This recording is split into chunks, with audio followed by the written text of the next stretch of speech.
How do entrepreneurs actually implement the principles of Austrian economics? Let's start with consumer sovereignty. The question is, how do you make the customer your boss? This is the Economics for Entrepreneurs podcast. Entrepreneurs are champions for customers, improving their lives with preferred products and services, value, and innovation. We offer you the knowledge and tools to make your entrepreneurial journey a successful one by building a beautiful business. Now, here's your host, Hunter Hastings. Hi, Hunter Hastings here. We are going to try to get pretty specific in this podcast about how to implement Austrian economics in business by using a specific example and illustrating it with specific practice steps.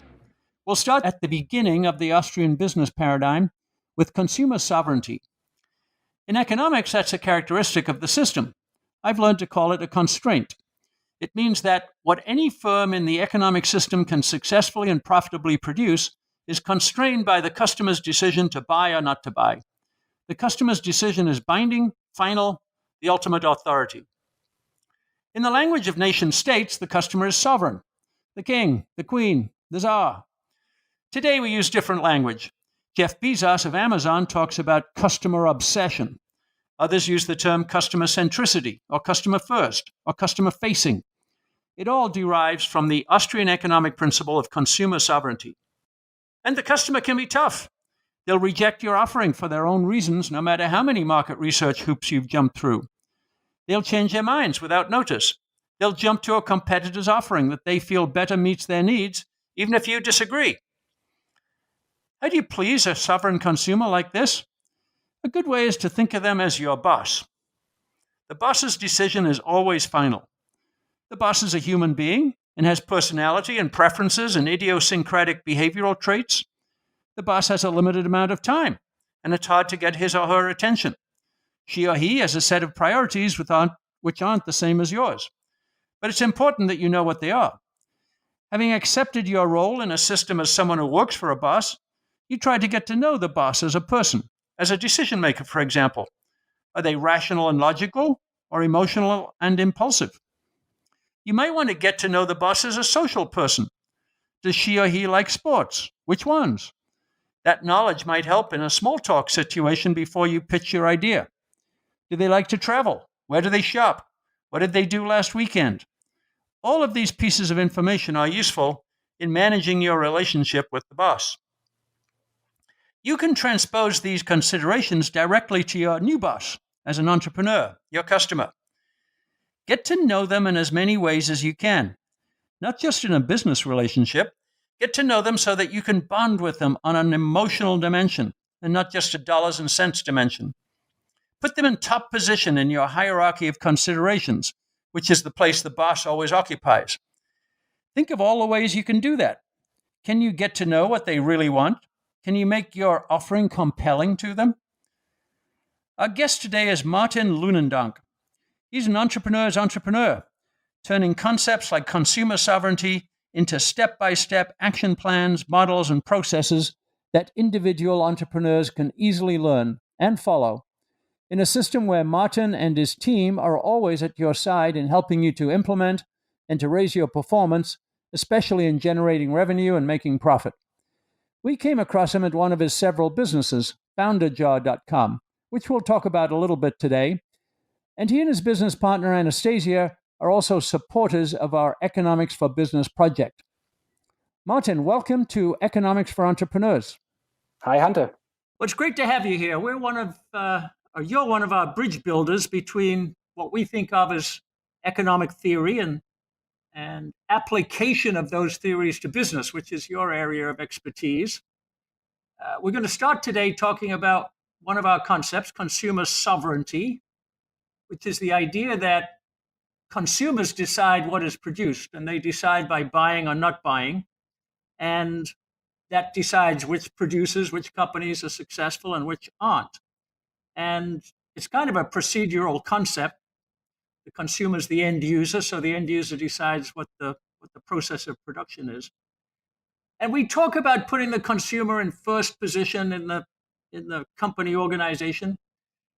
But that's all easier said than done. It's a theory rather than a practice.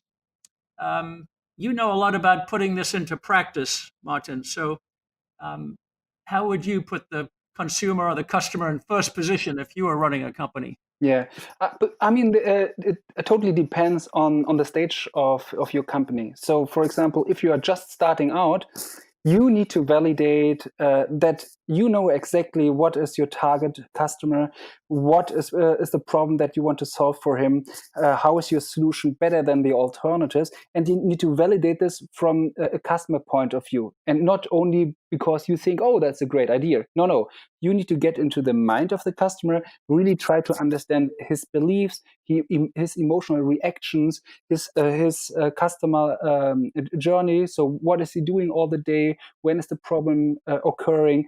And why can you solve it better? So not just saying, oh, I'm building the next Facebook. Oh, great. But what problem are you solving actually better? So, for example, solving something cheaper. We are doing the same stuff that anybody else is doing, but because we are using AI, we are doing this 70% cheaper. Okay, great. Or everybody else is doing this just by guesswork, but we have some really precise mathematical statistical calculations behind that with a much higher accuracy, and thereby reducing the risk for the consumer. Okay, cool. Or maybe you have something unique to offer. Everybody else is selling chocolate bars, and what are you selling? You are selling, I don't know, strawberry bar or something like this. So really, this is where you need to put the customer first when you're starting the business. Later on, when you are already a little bit ahead, have like the first 500,000 or million in revenue, then you need to also have a customer support where you have daily interactions with the customers, with complaints, etc. And then you also need to learn how people are using your product, and what problems are then occurring with them, and maybe then feeding this type of feedback again back into your sales channels, into your production, into your logistic chains, etc. And then at some point, if you are really, really, really big, and you did your IPO and you are selling billions in dollars of products every year, then you also need to think about, okay, how can I change the mindset and mentality of my organization so that they become more customer focused? Because once you are onboarding new employees, you of course need to check and pre-select the right people, but sometimes, at least from my own experience, there are several employees who are not very customer oriented, because being customer oriented is a specific type of mindset, and taking the extra or going the extra mile in order to really, really understand what the customer is solving. So imagine a complaining customer is calling you at the customer support service, and he is really screaming because he has some problem. This might be very stressful for you, and you could just say, okay, I will ask him 1, 2, 3 questions, and that's it. Hopefully in 2 minutes this is gone. Or you really try to dig deep into this and then take this information, and not only in your silo, but spread it to the right points in your organization, so that they can also put this into their function, like I said, in the marketing, sales, or production function. And this is what I would be highlighting. I think those are 3 good examples of putting the customer first. Well, let me unpack a couple of things you mentioned, Martin. That's a lot of depth there. You said get inside the customer's mind, Right. and we have some ideas about that. But again, how do you do that practically? And as you mentioned, how do you do it at scale? Tell us how you advise companies to be able to do that. Who at scale, I would put this aside, because this is a much bigger issue, because the question here would be, how do you replicate customer first type of mentality, and so on? It's much harder. So I would rather start with me, because for me it's easier. But how to replicate what I'm doing into hundreds of other people, it's much harder, because you lose let's say, quality, or in terms of how you approach those things. Okay, let's start with one. Yeah. So when I'm thinking about starting a new business or something else, I'm first trying to really pin down what is the problem I want to solve for which type of audience, and I'm there. I'm trying to be hyper specific. So not like oh, I want to help women. I don't know, lose fat. Or this is not specific enough. Yeah. So if this would be my first hypothesis, which would be a dumb one, then I would first start talking to, let's say, 10, 20 women randomly, because I did not qualify them even more. And then I would really try to understand what type of issues do they have. Maybe some women will tell me, "Oh, I want to lose belly fat because I want to fit into the swimming suit." Okay, and so let's say 20%. Then another 10% would say, "Oh, I want to lose belly fat because I want to take part in a bodybuilder competition." Okay, good. Then maybe some others will say, "Oh, I want to lose belly fat because I just gave birth to 2 children." Okay, cool. And then I also maybe see some other patterns with means, for example, that maybe women between 45 to 55, those would rather lose fat because they want to stay healthy, live long, but don't want to work out like crazy. Okay, this is what I'm meaning by getting in the customer mindset, getting more contextual information and seeing patterns. Yeah, and you only get this if you are talking to different your potential clients and asking them relevant questions. Write down some of those structured answers. Try to identify patterns, and then go deeper and deeper. Because what I've seen is most people, and even most entrepreneurs, they are stopping at, let's say, question 5 or question 6. Yeah, and then they say, "Oh, okay, we understood enough." I would rather go the extra mile and go really, really deep, because my basic assumption for business is, might be wrong, but this is my worldview right now. If you know the customer better than he himself and your competitors, you can outcompete others, because you can calibrate your offering much better. You can calibrate your marketing and go-to-market strategy much better, just because you have a better customer intimacy.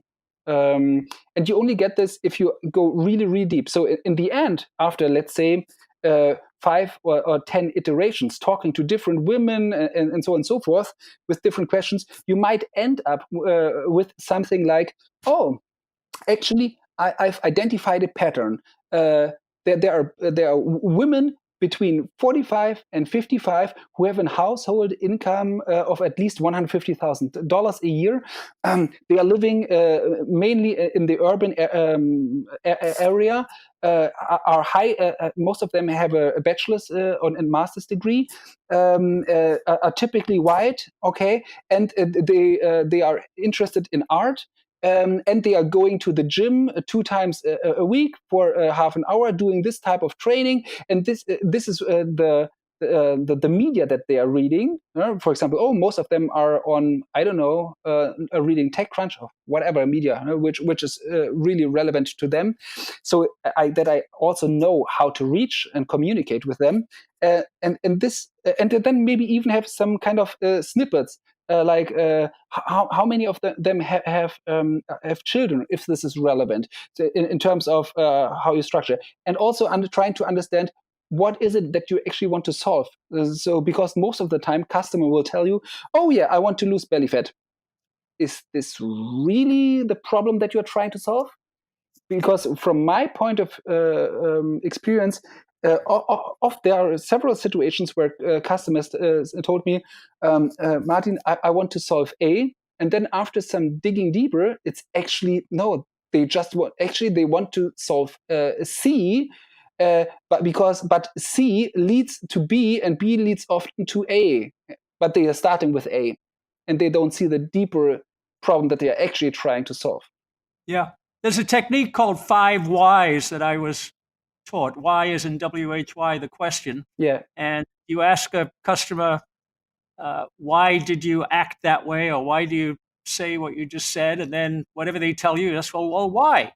And the rule of thumb is you ask why 5 times, you get to that level of depth that you're talking about. That sounds a little bit like what you're talking about. Yeah, goes into the direction. Yeah. Yeah. So this is the opposite of conventional market research, Martin. It's, market research tries to impose those patterns that you talked about from the top down. It talks about segmentation and those kinds of things. Whereas you're saying develop an individual profile of an individual consumer. You'll get lots of them. And you may be able to build up from the bottom some patterns out of those, but you do it individual by individual. That sounds like a very modern digital age technique that requires a lot of careful analysis. I would say I think the end result should be something like a macro view where you see, okay, we have, I don't know, 5 different customer segments with different preferences, etc., etc. But you still should start with a hypothesis how this might be looking like. So, for example, in this case with the women who want to lose belly fat, maybe my first assumption would be maybe there's a customer segment of women 25 to 35 who want to lose belly fat because they want to go to the beach. Okay, and my assumption again would be they only want to spend maximum 60 minutes per week getting this result. Okay, and this is my start assumption, and then I will talk to individuals. And then I could adjust based on this kind of customer feedback. I could adjust my assumption of what customer segment I should be targeting. So that's why I'm saying I would not start just randomly talking to individuals. I would be starting with a hypothesis of what, based on my background knowledge, which I accumulated over the last X years, and then I would start talking to individuals and not just starting with talking to random individuals. A quick note. Did you know that we provide supplemental materials for each podcast? Listening to and understanding the key takeaways from our expert guests helps you think better about building a more beautiful business. Taking direct action and implementing these strategies is when the real work begins. Take a concrete, immediate step to implementing a better business model today by downloading the show notes and business tool we've created for this episode. Visit Mises.org/E4EPod. That's MISES.org/E4EPOD and click on today's episode. Now, back to our interview. Does this make sense? Yep. And you mentioned we talked about scale, and you said, boy, that's really hard. But you did tell me one time that you can get your salespeople or customer service people or others on the front line who are talking to customers as part of their jobs. You can train them to dig out these kinds of pieces of data and ask these questions. Is that right? So here's how I would do that. Because what I've seen in so many customer support organizations, they have some kind of metrics where they are measuring the quality and the value of their employees. Like, for example, the number of calls you have been taking over a period of time. So and if you're setting up this type of metrics, then of course the customer support agent does not have time to go really, really deep. And also one thing, if this is the key metric, and you only have, for example, 8 hours or whatsoever for a person to work on those things, they don't have maybe time to share this knowledge with the other stakeholders in the company. Here's how I would change that. Yeah, and this is by changing the metric system. Because if you just measure how many calls did you get done in a week, in a day, then this is what people will optimize for. But if you tell, actually, I don't care about really how much calls you do, or it's not the only metric I'm looking at, then I would be also looking at, Okay, what was the feedback of those customers? Was the problem really solved? Did you learn something which we could improve? Did you share those learnings with the relevant people? Did those relevant people implement solutions that were addressing those issues? Yeah, and you could thereby expand this metric system from only having, for simplicity, one or two metrics, number of calls and satisfaction of those calls, to those 5 or 6 metrics. This might be the first one. The second thing I would be trying to teach those customer support agents is really, really good listening and asking questions based on really being interested, because I've seen so many people in product and UX and so on working from what I would call a mediocre interest level. So just like, oh, that's interesting, yeah. But no, really, you want to really understand what the customer is doing, and you want to really get it really down, really deep. And most people don't do this, and we need to find a way that helps people learn those kinds of skills and also allow them to ask them. Yeah, and those two things I would say I would be implementing if I want to have a customer first organization in the customer support area. Well, good. That's really helpful. And the next step in the process here, getting inside the customer's mind, understanding the customer, and solving their problems, is to design a solution that actually does that. And that, again, is not an automatic process. What do you advise people on the design process once you think you have a good understanding of the problem to solve? Yeah. And so the first thing I learned is really separate the problem from the solution space.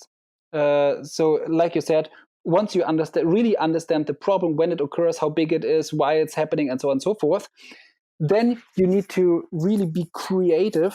So one thing is you need to define the key metrics that your solution should be fulfilling. Second, really being hardcore creative from the whole team, and maybe even some outsiders if they want, on how to improve those metrics. For example, if somebody says, I want to go as fast as possible from New York to Boston. Okay, if that's the problem, and spend maximum $500 or so, yeah, and it should be safe. If those are the problem description, and you can translate this somehow in solution requirements, then you can be hardcore creative in your team and say, okay, what if we would be building let's say a car sharing platform where we have multiple stops based on where people want to go, and we have some kind of people pay like they do with today's car sharing providers. And we also do this then, we fulfill those requirements. Okay, one. And you write down your hypothesis for those different solution requirements, like how much does it cost? How fast is it to go from New York to Boston? How convenient is it, etc. And to this type of creative option. Another one might be, okay, what if we put a hyperloop in there?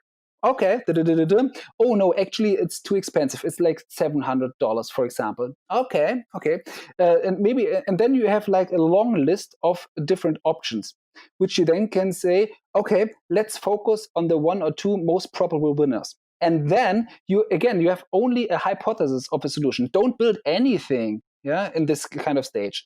And then you do some kind of mock-ups, very super cheap testing, where you then go to the customers that you talked about with this problem and ask them, guys, we have some idea on how we could solve this problem, just to make sure that we really understand the problem. Is this the problem? Yeah, it is. Okay, great. Here we have I don't know, 3 options what you could do. You could either take this $700 hyperloop in 2 hours there, or you take the this car sharing example, or we have genetically modified a horse which can run at 300 kilometers per hour.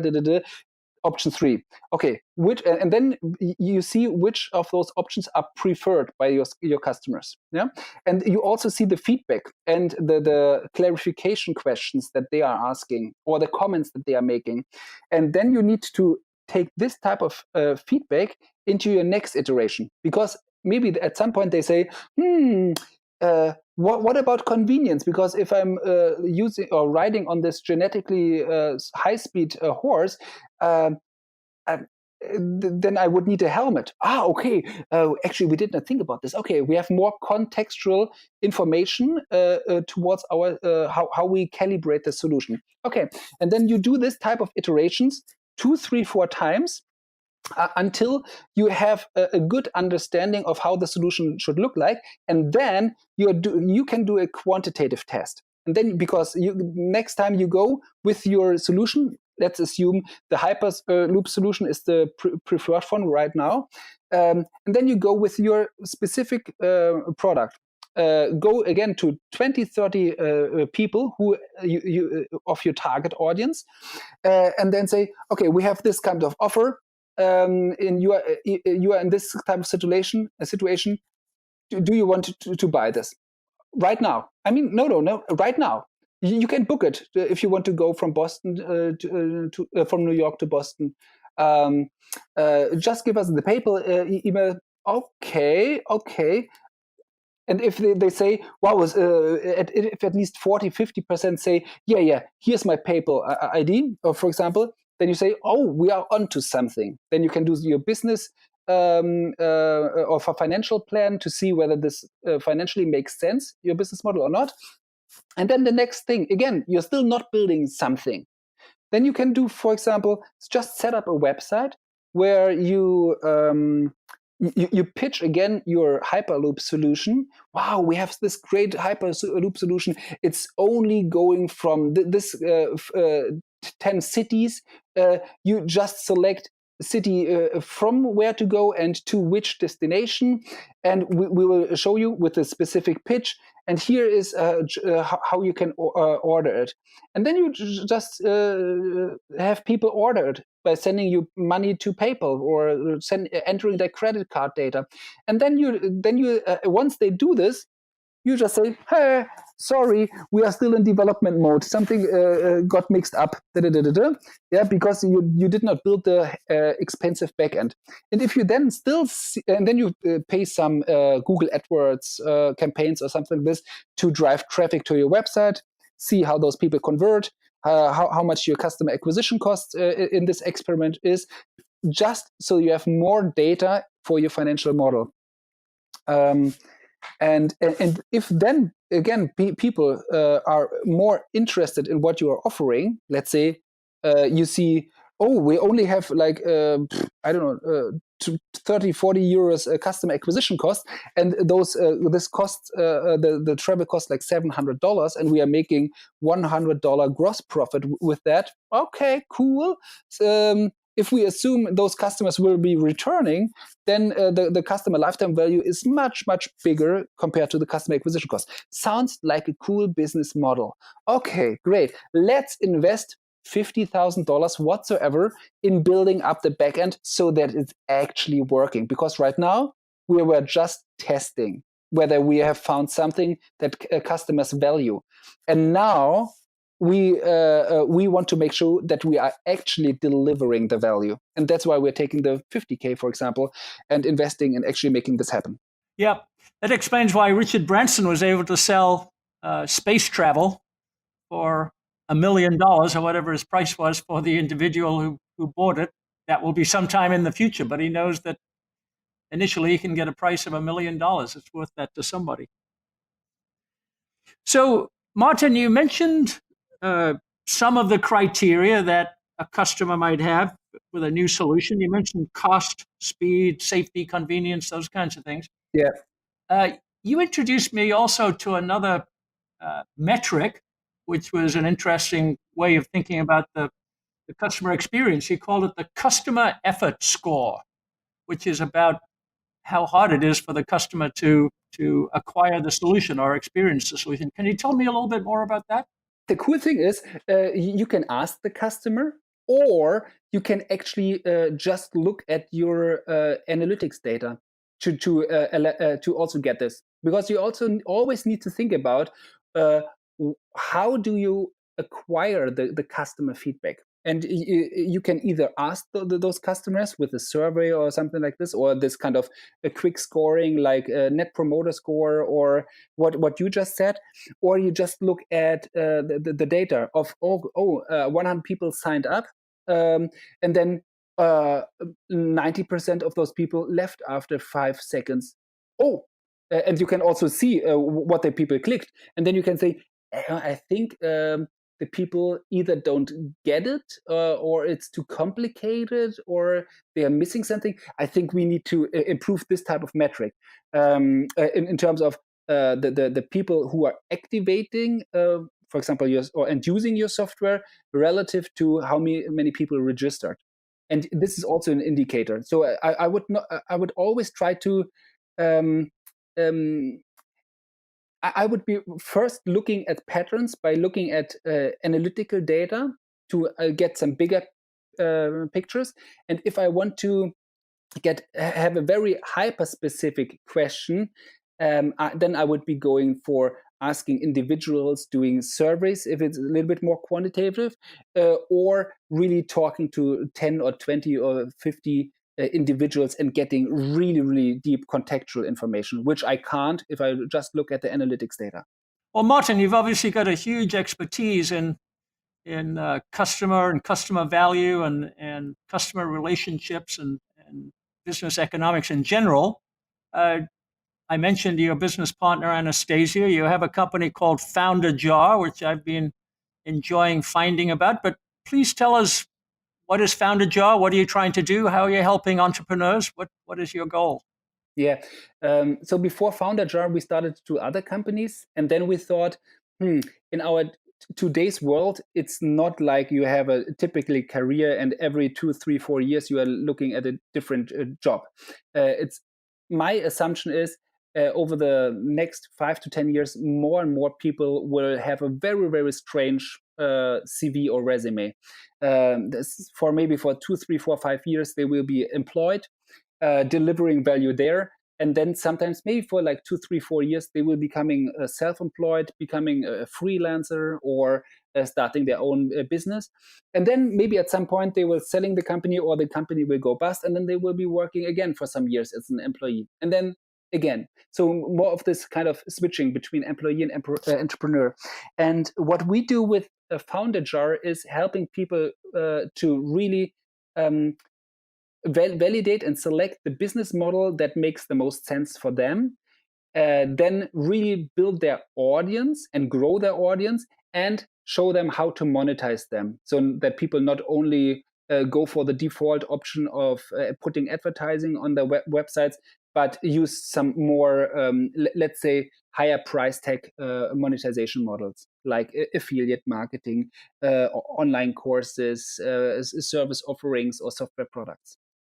And the thing is, our assumption is there's a space for tech startups, so people who say, oh, I want to build the new next cutting edge AI laser technology kind of stuff, and then they are raising $1 million for the seed round, building some nice MVP, getting the first traction, and then with 1% they are selling the business for, let's say, 50 million or 100 million. Okay, this is the typically startup VC model, which we are not addressing.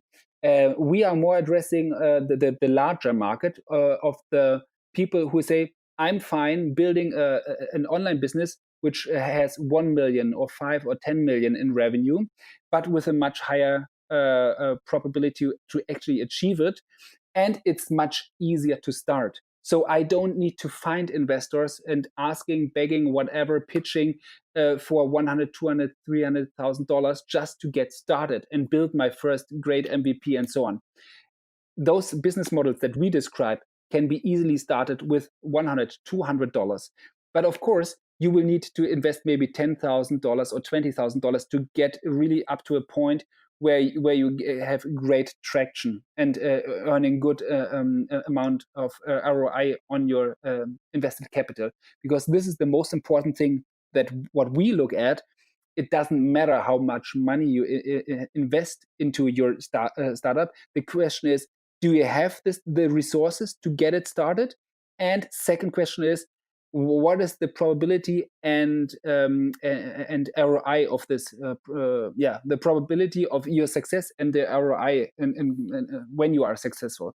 So if you, for example, investing $10,000, just for an example, into building up your blog, if this is the business model that you think is makes the most sense for you and your lifestyle, and you have a probability of, let's say, 70% of creating $100,000 over the next 4 or 5 years, boom, then you have like a 70,000 cash return, which is basically a 7x multiple. You know? And this is how we try to educate people how to think about this. Because what we saw, there's so many people who say, oh, I'm starting, for example, a blog, and I'm doing a little bit here and a little bit there, never get any traction, because most of them have the wrong mindset. They are not thinking big enough. They are not thinking like an entrepreneur or a startup. They're just starting writing a little bit, and that's it. But if you are really thinking about like an entrepreneur, and thinking about, okay, how can I build my target audience? How can I solve problems to this target audience? But not necessarily with a software, which is then the startup VC model, but just maybe starting with offering freelancing services, or earning some money with recommending products of other people and earning affiliate marketing revenues, or saying, actually, I'm the expert on not me, but just randomly a guy. I'm the expert on how to lose belly fat. Okay, great. Then you can maybe productize this and sell this as an online course, for example. Or if you say, I'm such a great person with skincare. Okay, maybe you want to create your own skincare line and then set up an online store, and then we would be showing this to you on Founded Jar. Those are the type of people we are and business models we are trying to target. One of the things I've noted about Founded Jar materials is that they're tremendously meticulous. They go into great detail about the specifics of what to do first, what to do second. Check this, then you can go to the next step. What has your experience taught you about that kind of level of detail? Why is that so important, do you think, Martin? So our assumption is like this: if you are new and somebody says, okay, just start an online shop and sell your skincare products. Okay, you feel lost. Yeah, because you don't know, you don't have a like a plan or a map or something like this, or a blueprint which you could use. And what we are trying to do, and we share so much of our knowledge and insights in our hyper long free blog posts, and where we then show, okay, if you want to start your skincare program, first try to understand your target audience. Okay, and here's how you do this. This is how you segment your customers. This is how you interview them. Those are the tools that you can use to interview those people. Okay, great. And this is how you use those tools. Okay, great. And then okay, now I need to set up a shop. Which one shop is right? Who? I don't know. Don't have a problem. We have an article which talks in detail about the 20 most common e-commerce platforms that you could choose with, and we tell for everyone for which use case this solution is most suited and why. And we also show you how to actually get your inventory onto those platforms, for example. And we also show you how to then do, for example, Facebook marketing in a step-by-step article, where we say, yeah, Facebook marketing is great, but actually, how do I set it up? Well, what things do I need to consider when I set up my campaign? I don't know. Maybe I need to look at the internet and read 50 different articles, and then I have some idea. No, or you just read our 10, 15,000 word article, and then you are 80% good to go. Yeah, so we don't have the aspiration to have all the knowledge on our side, because this is clearly impossible. But we want to give people a roadmap on what things to think about, how to think about it, and be ready 80%. Because entrepreneurship is don't try to be a perfectionist. Try to get to 80% as fast as possible. Boom, and then go to the next step. 80%, next step 80%, because in most businesses, except if you are building a nuclear power plant, you can redo most of the things, especially if you are working on online businesses, that what we are doing. It's so easy to change text, change articles, change design, layout, whatever. Yeah, there are some things that you should be thinking about, but most things it's rather speed and just starting. Yeah, because most people, they are over analyzing and saying, oh, I first will analyze for 2 years whether this business model makes sense or not. Boom, business opportunity is gone, because there's always a window of opportunity. And that's why the 80% rule in this case, from my point of view, makes the most sense, because you're not spending 2 years for analyzing whether you should be going for this or not. You're spending maybe 3 months or 4 months getting down, and then you are just starting. And then after 2 or 3 months, you already get the first good or bad feedback. Also, I mean, good feedback for me is even if customers say this shit, yeah. And then you are much faster, because then after, for example, 4 months of really research, interviewing, etc., and then maybe 2 months building your first MVP platform, blog post, whatsoever, and then you already get feedback after in some 6 months. And then you have the next learning iteration. And then if you are continuing after the first 12 months, you are much, much, much, much further ahead, as if you just were putting the over-analyzing, I don't know, computer desk entrepreneur, who is actually not building something, but is just on the computer. What is your monetization model, Martin? I've received lots of wonderful free stuff from Founder Jar, and I get emails every day, and it's all terrific. And I haven't subscribed yet. I've just signed up for the email. So what is Founder Jar's monetization plan? Yeah. So right now we are most of the stuff is not monetized because we run a finance club, which is a larger group with 1.2 million people on LinkedIn. We also run cleverism.com, our main business, which is a larger career website and job board in the US and UK. And then we started Founder Jar 3 months ago. And right now we're not really monetizing. We have some little affiliate marketing in there. So if you, for example, would be using or choosing some of the products that we recommend, which from our point of view, those are only leading software tools, which we analyzed heavily and thereby can recommend, then we would earn a fee, but to no cost to you.